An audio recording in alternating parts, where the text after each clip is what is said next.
sampai dibikinin bangunan di luar tembok penjara. Gila.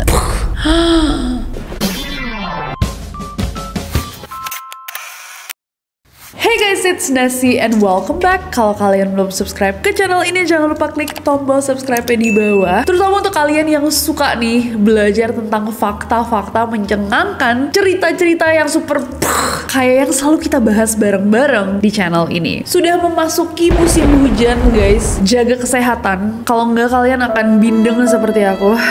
Kalau kata mamaku, HP terus gitu. Semua sakitnya pokoknya salahnya HP. Nah, ditulisnya gini, coba bayangkan kalau kalian masuk penjara, apa yang akan kalian lakukan? Buset, ini nggak ada pembayangan yang lebih optimis gitu. Kenapa kita harus membayangkan kalau kita masuk penjara?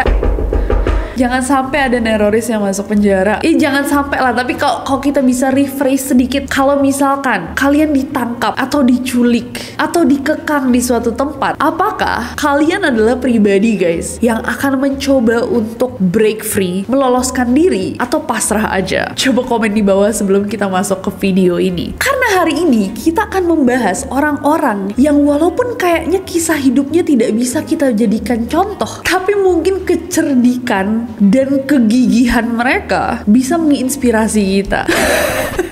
Channel nggak bener ini. Gimana sih orang-orang yang berhasil kabur dari penjara dengan cara-cara terepik, tergila, yang bakal bikin kita mikir, kok bisa? Kok kepikiran? Damn. Sekali lagi, jangan ditiru perbuatannya, resapi saja baik-baiknya. Gigih, konsisten, pantang menyerah. Ngomong-ngomong tentang pantang menyerah, ya kan? Ada orang ngeliatin kalian senyum terus, diliatin lagi kok senyum terus. Kayak di film Smile gitu kan, udah mulai mengganggu. Mungkin mereka punya niat jahat. Yang kalian butuhkan adalah pesan jelas. Stop! Senyum-senyum. Kalau dia masih senyum, gak takut sama kalian, balik. Shit's about to go down. Siapa yang gak akan takut? Available di Merchis. Oke. Jangan mau disenyum-senyumin orang creepy ya, jangan mau. Anyways, Frank, Clarence, and John dari Amerika Serikat. Alcatraz Federal Penitentiary.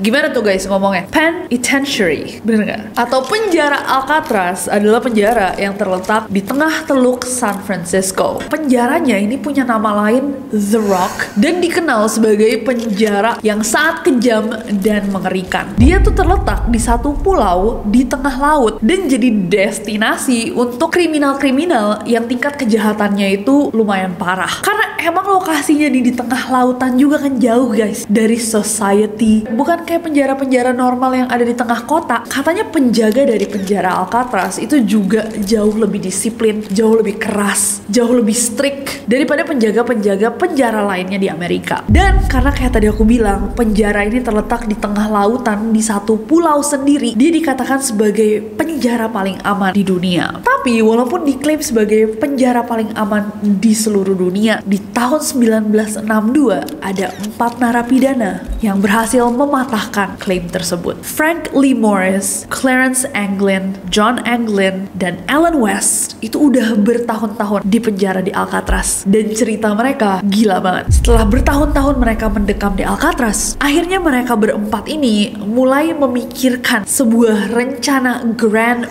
plan untuk mereka bisa kabur dari Alcatraz, penjara teraman di dunia. Dan selama 18 bulan lamanya mereka melancarkan aksi untuk pelan-pelan mencari cara keluar dari Alcatraz. Pertama, mereka memulai dengan merusak beton di sekitar ventilasi udara di bawah wastafel mereka yang mereka lihat udah rapuh karena terkena garam dari air laut. Mereka juga mulai menggali lubang di lantai sel penjara mereka dengan menggunakan sendok, bor, dan mata gergaji. Bor yang mereka buat sendiri. Setelah itu mereka mencari cara untuk mendapatkan akses ke sebuah ruangan yang akhirnya mereka buat jadi bengkel mereka sendiri, bengkel operasi pelolosan diri ini. Dan di ruangan bengkel tersebut mereka mulai membuat perahu karet dan pelampung dari jas hujan yang mereka curi. Nah, mereka kan harus melakukan operasi ini di waktu malam guys, karena narapidana itu bukan kayak seharian cuman diem di sel, mereka juga punya tugas gitu di penjara. Nah, di malam hari, di waktu semua orang istirahat, tentunya para sipir penjara itu akan muter kan, ngecek ngecekin apakah bener nih para narapidana tertidur. Dan karena hal itu, mereka membuat replika dari kepala mereka sendiri menggunakan sabun, pasta gigi, dan kertas toilet. Lalu replika tersebut mereka taruh di kasurnya, jadi seakan mereka tertidur. Ini detail paling kayak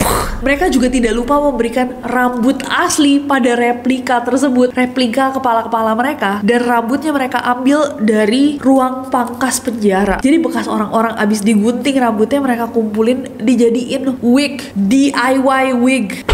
Bener-bener sambil bikin perahu, pelampung, perlengkapan lainnya. Mereka juga sambil mencari cara nih untuk bisa keluar dari Alcatraz, dan mereka akhirnya menemukan sebuah ventilasi di atap penjara. Dan pada malam hari tanggal 11 Juni tahun 1962, Frank, Clarence, sama John mulai merangkak keluar melalui lubang yang sudah mereka siapkan. Mereka memanjat pipa lalu keluar dari penjara melalui ventilasi yang mereka temukan. Tapi Alan gak bisa keluar dari selnya tepat waktu, jadi yang lain cabut aja tanpa Alan, mau gak mau. Setelah mereka berhasil keluar, mereka turun melalui tanggul curam menuju ke arah pantai, melalui pantai di timur laut pulau. Sesampainya di pantai, mereka menggembungkan perahu yang mereka udah buat, lalu berlayar menuju lautan meninggalkan Alcatraz. Gak ada yang sadar bahwa 3 narapidana ini telah meninggalkan Alcatraz sampai keesokan harinya. Pencarian besar-besaran pun dilakukan, tapi sampai hari ini baik Frank, Clarence, ataupun John tidak pernah ditemukan lagi. Sebagian orang percaya bahwa mereka berhasil melarikan diri, menghilang ke negara lain, menyamarkan diri dengan identitas baru, tapi para ahli percaya bahwa mereka tenggelam, kehilangan nyawa mereka saat mencoba untuk mengarungi lautan. Guys, to be honest, sebenarnya cerita ini tuh kita rangkum banget karena cerita aslinya tuh jauh lebih kayak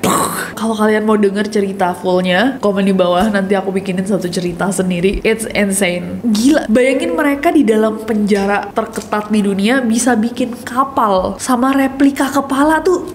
DIY next level. Bisa jadi BA-nya Mr. DIY kalau masih hidup. Ups. Next ada Choi Gap-bok dari Korea Selatan. Choi Gap-bok ini adalah seorang pria berusia 50 tahun yang merupakan seorang praktisi yoga, guys. Jadi dia profesional yogi. Nah, di 12 September tahun 2012, Gap-bok tiba-tiba ditangkap sama polisi atas tuduhan perampokan dan akhirnya ditahan di Daegu Dongbu Gyeongchacho atau kantor polisi Daegu di Dongbu. Nah, Gap-bok sendiri ternyata itu sudah tidak terlalu asing sama penjara karena ternyata dia tuh udah keluar masuk sel penjara karena tindak kriminal yang berbeda-beda kayak pencurian, penipuan, DLL deh, dia toksik. Nah, 17 September 2012, 5 hari nih setelah dia ditangkap, di pagi hari sipir penjara lagi ngecek sel-sel yang ada, kok tiba-tiba satu sel kosong. Ternyata itu adalah selnya Gap-bok. Pas dicek lagi, loh, tapi pintunya masih terkunci, orangnya nggak ada, penjaranya masih tertutup dengan rapat. Apakah orang ini tengah malam berubah jadi babi?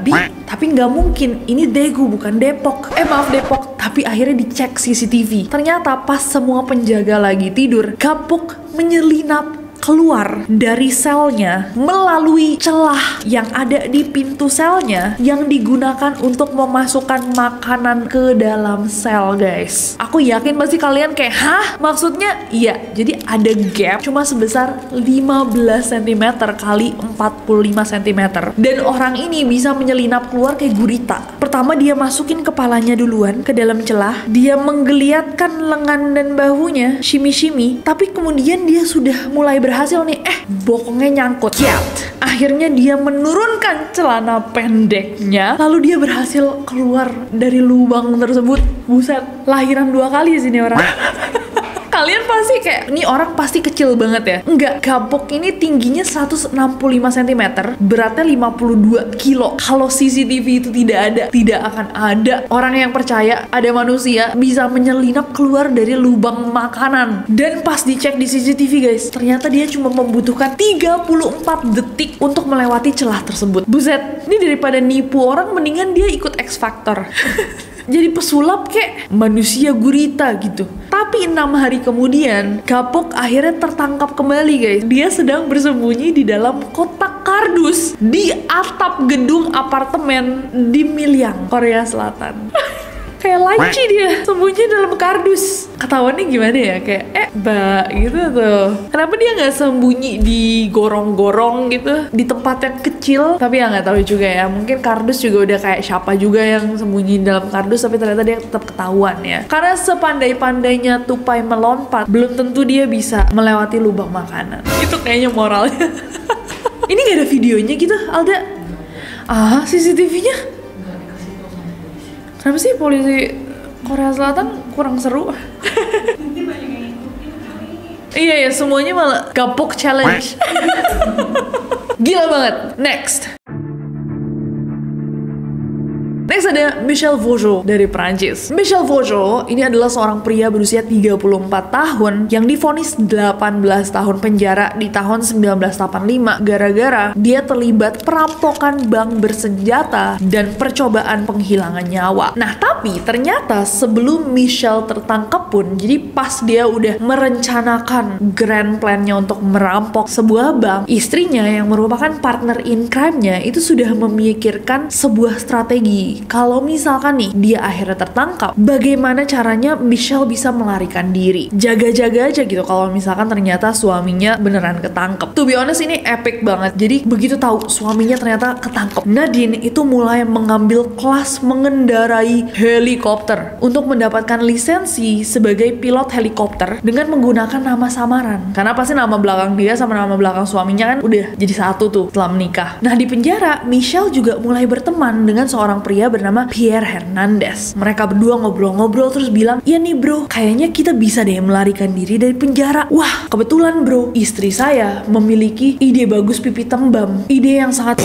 Michel cerita sama Pierre bahwa istrinya sedang les jadi pilot helikopter. Akhirnya mereka mulai ngeliat, kira-kira kalau istrinya Michel datang pakai helikopter, dia bisa mendarat di mana? Setelah berbulan-bulan mereka berdua ini mencari-cari nih di seluruh penjara, kok nggak ada nih tempat yang kayaknya cocok untuk mendaratkan helikopter. Akhirnya rencana pun harus diubah. Sampai setelah Michel kira-kira setahun di penjara, tanggal 26 Mei 1986, jam 10.30 pagi, Prison de la Song dihebohkan dengan suara tek-tek-tek-tek-tek-tek-tek-tek-tek. Sebuah helikopter mendarat di atas atap penjara. Pilot helikopter tersebut menyebakkan rambutnya dan merupakan Nadine, sang pujaan hati. Helikopter yang muter-muter di atas atap penjara selama beberapa menit, tidak mengetahui di bawahnya, di dalam penjara sedang ada kekacauan. Karena Michel sama Pierre sudah mengancam seisi penjara bahwa mereka akan meledakkan granat yang pada saat itu mereka pegang kalau ada yang berani mendekat. Yang dipegang sama mereka sebenarnya bukan granat, cuman buah nektarin yang dicat hijau. Tapi kelihatannya dari jauh sih emang kayak granat. Di tengah kekacauan tersebut, Michel sama Pierre berhasil menerobos pintu, berlari melintasi atap sambil mengancam para petugas yang mencoba untuk menghalangi mereka. Mereka tunjukin terus granatnya ke orang-orang. Saya ledakin ya. Ayo mundur, saya ledakin ya. Kayaknya sih aksennya nggak kayak gitu, tapi kira-kira lah. Ayo, mundur dong. Tak ledak, no. Lu iki. Sesampainya di atap, Michel sama Pierre lari naik ke helikopter dengan menggunakan tangga tali. Wih, udah kayak di film-film guys. Michel udah naik, cak. Tiba-tiba Pierre, kayak gue gak bisa bro. Dia kehilangan keberaniannya dan menyerah. Nadine melihat ke bawah. Oh, teman kamu gak jadi. Oke. Nadine dengan surat izin terbang barunya menerbangkan helikopter itu sampai ke tempat aman. Lalu mendarat di sebuah lapangan atletik di mana mereka turun dari helikopter, masuk ke dalam mobil yang sudah menunggu dan berhasil melarikan diri. Gila banget. Siapa kepikiran gitu kayak, oke, don't worry my baby. Aku akan belajar mengemudikan Getek helikopter Harley. Untuk menyelamatkan Kakang Mas. Wow. Sayangnya 4 bulan setelah melarikan diri, Nadine akhirnya berhasil ditangkap di barat daya Perancis. Dan Michel juga ditangkap lagi-lagi saat melakukan perampokan bank. Nadine. Mana ketangkep lagi kan? Kalau misalkan dua-duanya ketangkep, siapa yang mau terbangin helikopter? Pierre aja udah di atas. Kayaknya nggak jadi deh bro. Benci sih aku sama orang kayak Pierre. Kalau aku punya partner in crime, terus temen aku kayak Pierre, jadi udah di ujung kayak, udahlah bro, kita nyerah aja. Kita serahkan diri. Kalau kita jujur, pasti jalan kita dipermudah. Aku tetap tarik si Pierre naik helikopter tengah laut, aku lepas.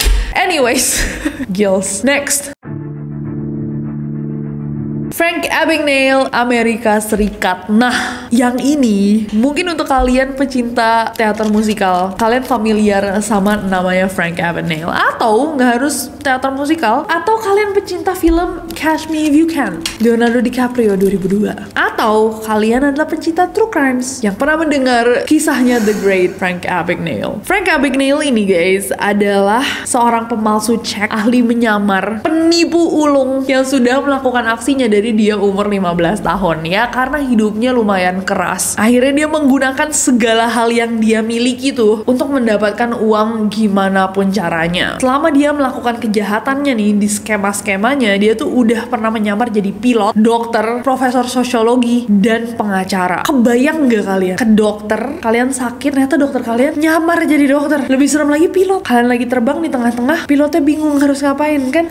Nah, Frank ini diduga sudah mencairkan lebih dari 17.000 cek palsu dengan nilai total 2,5 juta US dollars atau setara 625 juta rupiah pada saat itu. Dan Frank itu juga beberapa kali masuk penjara di beberapa bagian dunia, jadi beberapa negara. Dia pernah menghabiskan 6 bulan di penjara Perancis, 6 bulan di penjara Swedia. Di Amerika Serikat juga dia pernah di penjara 4 tahun di Federal Detention Center Atlanta. Tapi dia terkenal juga guys gara-gara pelariannya dari penjara di tahun 1971. Selama dia di penjara di Atlanta, dia menghubungi temannya Gene Sebring untuk membuatkan dia kartu nama inspektur penjara dan juga agen FBI dengan nama Joe Shea. Setelah kartu itu diterima sama Frank, dia menunggu waktu yang tepat untuk menggunakan kartu-kartu identitas tersebut. Nah, kesempatannya akhirnya datang ketika seorang marshal atau pimpinan polisi setingkat kabupaten gitu lupa membawa surat perintah penahanannya Frank untuk dikasih ke pihak penjara. Nah, saat itu penjara-penjara di Amerika itu lagi ada masalah hak sipil. Jadi banyak penjara yang diinspeksi lah sama petugas federal Amerika. Nah, selama berminggu-minggu di penjara, Frank itu udah membangun cerita ke penjaga penjara dan bilang bahwa dia itu sebenarnya adalah seorang inspektur yang menyamar sebagai tahanan untuk melakukan inspeksi. Nah, untuk meyakinkan para penjaga penjara, Frank juga menunjukkan 2 kartu namanya dia yang udah dikasih sama temennya itu tadi, bahwa dia punya kartu sebagai inspektur dan juga kartu sebagai agen FBI. Nah, para penjaga yang percaya sama klaimnya Frank akhirnya memberikan dia perlakuan khusus selama dia di penjara. Mereka mikir kalau misalkan mereka membantu nih penjara yang mereka jaga itu pastinya akan lulus inspeksi dengan nilai yang memuaskan. Nah, setelah Frank ngerasa bahwa penyamarannya kayaknya udah cukup deh, orang-orang udah percaya bahwa dia beneran adalah inspektur lagi menyamar, dia bilang sama penjaga penjara kalau dia tuh harus keluar dari penjara untuk berbicara sama agen FBI. Nah, para penjaga penjara yang udah bestian sama Frank akhirnya yaudah membiarkan Frank keluar gitu aja, dan Frank nggak pernah balik lagi. Akhirnya setelah para penjaga penjara sadar kalau mereka itu ditipu dan Frank itu menghilang melarikan diri, pencarian besar-besar pun dilakukan. Dan akhirnya 2 bulan kemudian Frank kembali ditangkap dan dikembalikan ke penjara untuk menjalani hukuman 4 tahun penjaranya. Nah, tapi setelah dia akhirnya dibebaskan terakhir kali itu, dia mencoba untuk merubah hidupnya. Dia jadi konsultan, jadi dosen FBI, dan membuka perusahaan konsultan penipuan keuangannya sendiri bernama Abagnale and Associates. Jadi karena dia jago banget menipu orang, dia jadi konsultan untuk perusahaan-perusahaan biar mereka nggak ditipu sama orang-orang yang otaknya kayak Frank. Jadi kayak he's one step ahead. Dia memberikan sistem yang lebih baik biar orang-orang ini tidak akan ditipu sama orang-orang seperti dia. Dia juga akhirnya menulis buku autobiografinya Catch Me If You Can yang di tahun 2002 akhirnya difilmkan, yang haknya juga akhirnya diadaptasi menjadi Broadway musical. Salah satu yang sangat-sangat sukses sampai hari ini. Nah, ini bisa dicontoh kok. Nggak juga ya, jangan dicontoh guys. Kalau nggak ada awalnya, nggak akan ada akhirnya. Masa kalian nipu dulu? Mungkin bisa dicontohnya kayak dia pintar, terus Dia pinter banget, otaknya jalan banget. Terpuruk, abis terpuruk dia bangkit lagi. Nah, itu coba di crop, dibangkit lagi aja setiap kita terpuruk ya. Yang lain-lainnya jangan diikutin. Next.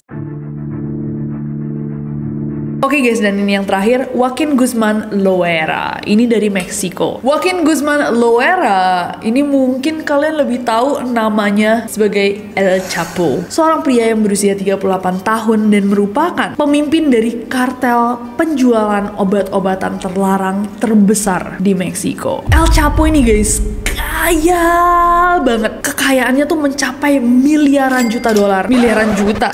Sorry, saking banyaknya sampai bingung. Miliaran dolar. Dan dia memasok sebagian besar obat-obatan terlarang yang ada di Amerika Serikat. Yang semua yang beredar tuh di Amerika Serikat mayoritas datangnya dari dia. 9 Juni 1993, aku lahir aja belum, di Meksiko, El Chapo berhasil ditangkap. Dia ditangkap dengan tuduhan penghilangan nyawa dan juga perdagangan obat-obatan terlarang. Dan dengan itu dia dijatuhi hukuman 20 tahun penjara di penjara Federal Jalisco di Meksiko. Nah, setelah dia di penjara selama sekitar 7 bulan guys, tanggal 19 Januari 2001, dia berhasil melarikan diri dengan menyuap para penjaga penjara dan bersembunyi di kereta cucian. Dia berhasil melarikan diri sampai 13 tahun kemudian, tanggal 22 Februari 2014, Joaquin lagi-lagi tertangkap di sebuah hotel resort sederhana di Mazatlan, Sinaloa, Meksiko. Nah, kali ini dia di penjara yang berbeda guys. Dia di penjara Federal Altiplano. Nah, selama 17 bulan dia mendekam di penjara, nggak ada yang tahu ternyata dia itu diem-diem menggali tanah di bawah shower kamar mandinya di sel. Jadi pelan-pelan tuh sama dia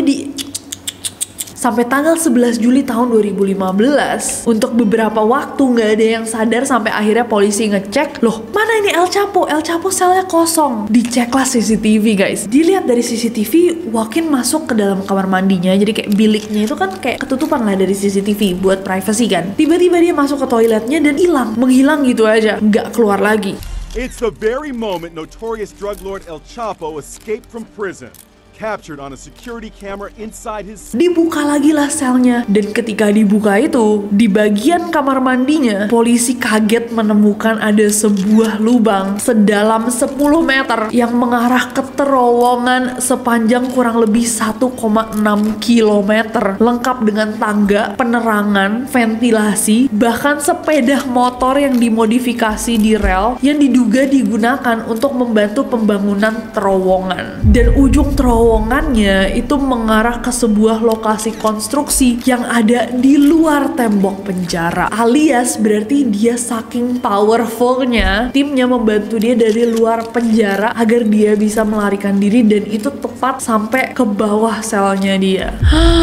Gila banget. Bayangin sampai dibikinin bangunan di luar tembok penjara. Kalian, kalau aku ditangkap, apakah kalian akan melakukan itu untuk menyelamatkanku? Aku sih pakai helikopter sih. Style kamu sih Tika ya. Ambil lisensi helikopter sih kalau Tika. Kalau Alda ngirimin aku tutorial gapok, biar aku. Kalau Sabil aku udah tahu. Sabil pura-pura lah dia masuk ke penjara. Sulit apapun itu yang aku pikirin kan. Aku udah mikir Sabil akan pura-pura masuk penjara. Tim macam apa?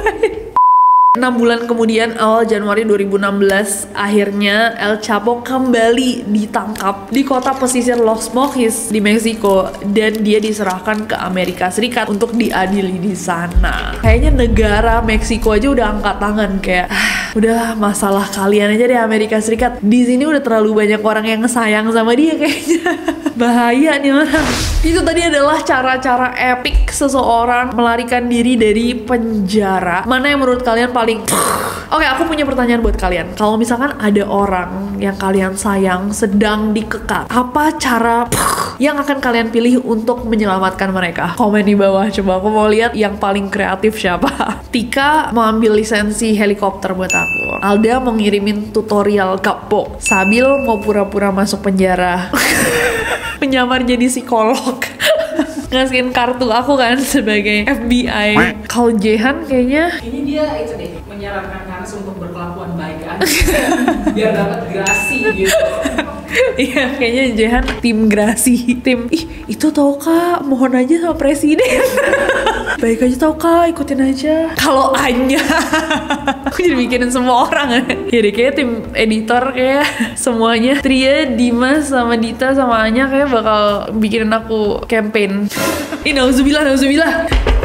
Jangan sampai aku masuk penjara. Tapi anyways, ada nggak kasus-kasus lain yang kalian pernah dengar tentang kayak The Greatest Escape? Coba komen di bawah. Tapi kayak dengerin cerita El Chapo nih juga bikin aku tertarik banget sih untuk mempelajari kayak sejarah-sejarah dari kartel-kartel dunia. Meksiko, Colombia, so many interesting stories tentang Escobar, El Chapo. Kalau misalkan kalian mau kita bahas itu di storytelling, coba komen aja di bawah. I think it'll be super great. Apalagi yang harus kita bahas di storytelling. meneror generasi. Boleh semuanya kalian request di bawah. Dan jangan lupa subscribe karena aku gak sabar untuk ketemu kalian lagi. Bye-bye!